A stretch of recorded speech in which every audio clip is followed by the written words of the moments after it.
I don't know if this is true or not, or whether, but we got feedback from when we were sharing, I was sharing a daily tip Yep. every day. And often Yep. they were super simple, really basic. And the thing that struck me was someone said, oh, if it's really basic, I don't give it a like because even if it was helpful, it kind of shows that I didn't know something really basic.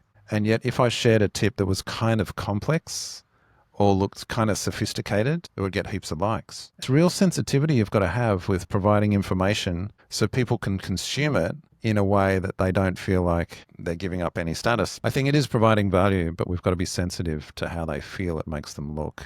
And that's So psychology. It's not information, that's psychology. yeah, so Craig, coming back to that, Yeah. if they consume the tip but never react to it, like let's say they don't do anything online, right?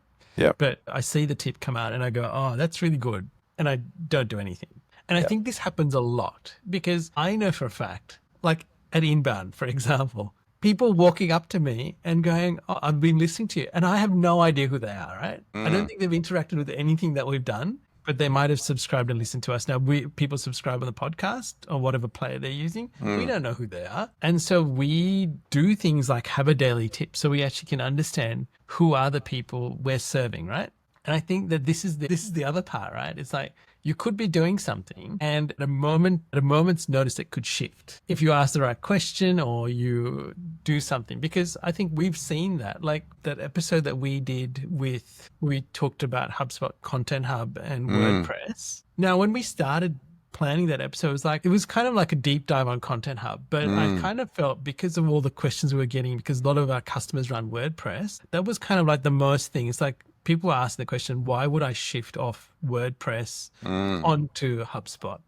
And it really got me thinking. And that's why I kind of really focused in on that one thing. Mm. And the feedback we have been getting, I have been blown away by it, of the people that say, oh, I was actually thinking this and you kind of shifted my thinking. And now I've gone from here to here. And I'm like, oh, wow. So that's been one of those pieces of content that we've done that often gets feedback. Like we get feedback saying how it shifted thinking. Didn't help them do anything. Yeah. They're thinking, right? Look, I am positive. I know for a fact we've got a few website projects recently based on that episode.